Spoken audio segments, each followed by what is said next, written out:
Sedikit-sedikit ganti pelatih. Sedikit-sedikit ganti pelatih. Ganti pelatih kok sedikit-sedikit. Sahabat pemerhati sepak bola, kiranya saya perlu meluruskan agar para pemerhati sepak bola tidak terlalu reaktif setiap melihat hasil akhir sebuah pertandingan sepak bola. Jangan sampai hanya saat menang saja tim kesayangannya dipuja-puji setinggi langit, tapi saat kalah dicaci maki dengan narasi pedas karena tidak mau besar hati dan tidak mau realistis dengan kemampuan tim kesayangannya. Bukan hanya pemain saja yang menjadi sorotan, tapi juga pelatih. Lihat bagaimana publik sepak bola yang begitu lantang meminta agar Sinteyong dipertahankan karena mampu membawa timnas Indonesia ranking FIFA-nya melonjak naik terus. Bahkan saat timnas senior uji coba internasional pada September 2022 lalu yang bertajuk FIFA Match Day melawan Curaçao yang memiliki ranking FIFA ke-84 atau jauh di atas timnas Indonesia yang saat itu berada di ranking 155. Dalam dua pertandingan timnas Indonesia berhasil mengalahkan Curaçao. Sontak puja-puji dialamatkan kepada para pemain timnas, khususnya kepada Dimas Derajat yang bisa menciptakan gol indah, back heel, dan sang peracik permainan Sinteyong. Bahkan baru masuk ke lapangan saja langsung gemuruh penonton yang memadati stadion menyebut nama sang pelatih, Sinteyong, Sinteyong, Sinteyong. Nah, tapi saat timnas U20 yang juga dilatih oleh Sinteyong tak lolos dari fase grup di Piala Asia U20 di Uzbekistan karena hanya berada di posisi ketiga setelah kalah 0-2 dari Irak, lalu menang 1-0 dari Suriah, dan imbang 0-0 dengan tuan rumah Uzbekistan yang kemudian menjadi juara Asia setelah mengalahkan Irak. Itu artinya progres timnas Indonesia U20 sudah sangat baik, karena itu sama artinya mampu bisa menahan imbang juara Asia. Namun karena hasil akhir hanya di posisi ketiga, timnas Indonesia tak lolos ke babak berikutnya. Sayangnya tidak sedikit pencinta sepak bola Indonesia yang sontak teriak-teriak ganti Sinteyong. Bahkan ada yang mencaci atau merundungnya dengan perkataan yang sangatlah tidak patut. Sahabat pemerhati sepak bola, kita harus realistis. Di Piala Asia, keikutsertaan timnas Indonesia memang tidak mudah, karena nyatanya memang menjadi kesebelasan yang ranking FIFA-nya paling rendah dibanding 23 negara lainnya. Sehingga dengan hasil itu pun sebenarnya sudah dinilai ada progres yang sangat baik. Apalagi di Piala Dunia Mei mendatang akan jauh lebih berat lagi, karena tim yang lolos rata-rata berada di 50 besar dunia. Lalu di mana benang merahnya? Yang perlu digarisbawahi adalah ini bukan Eropa atau negara lain yang sepak bolanya sudah maju dengan kompetisi yang dikelola sangat profesional, serta sudah menjadi industri dengan manajemen yang sangat modern dan berjenjang dari kelompok umur hingga liga teratas termasuk liga-liga di bawahnya. Sehingga ketika para pemain terbaiknya dipanggil untuk timnasnya, mereka sudah langsung siap pakai. Fungsi pelatih hanya akan lebih meramu kepada taktik dan strategi dalam menghadapi lawan. Bila gagal, tinggal ganti pelatih, lalu pemainnya bisa sama atau bisa diganti sesuai selera pelatih.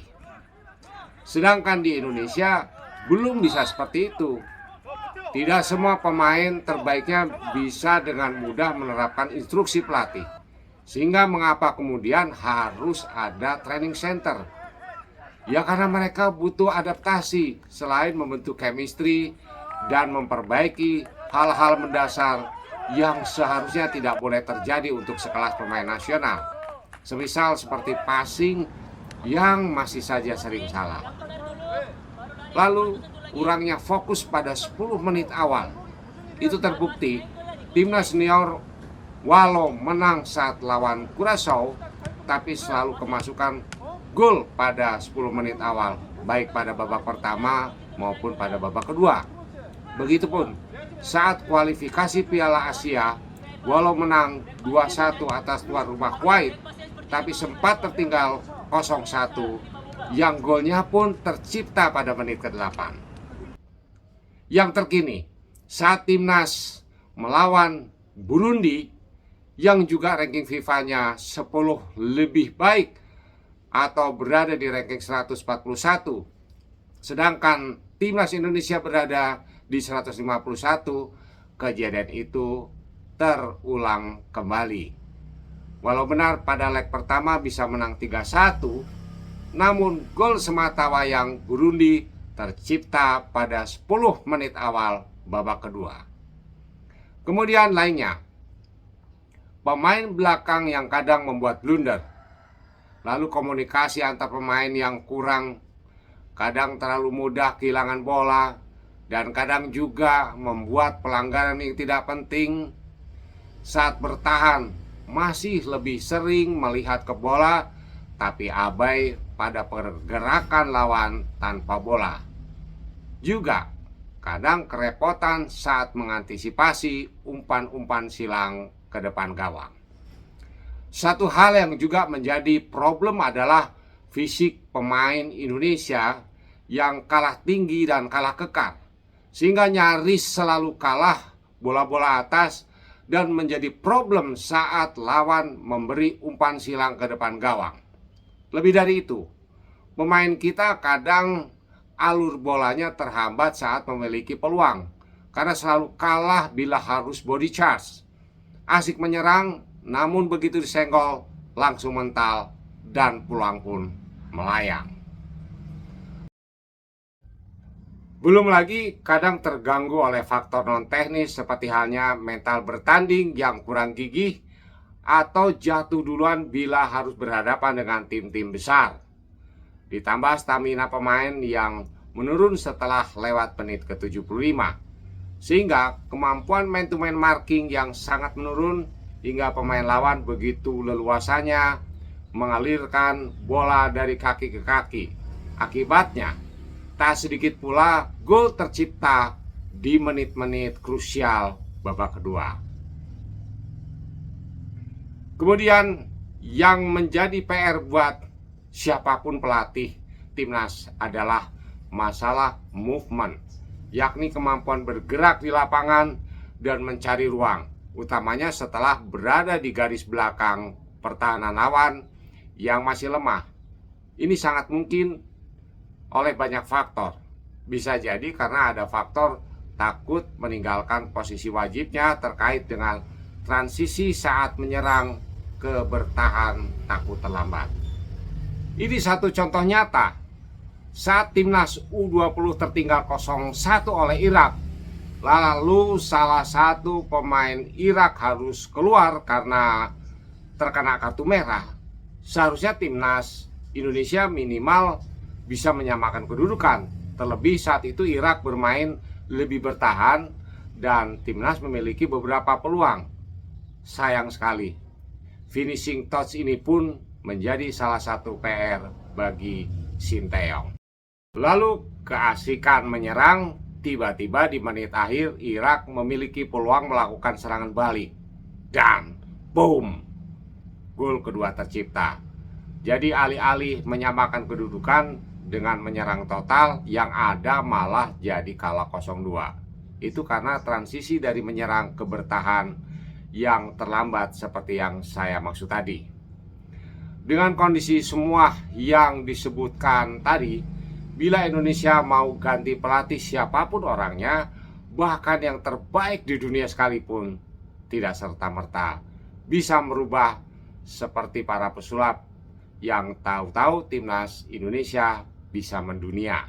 Sekarang kita hanya bisa berharap bila Sinteyong yang sudah bersedia melatih untuk 3 tim nasional di 3 level tetap bisa dipertahankan sampai Piala Dunia U20 Mei mendatang.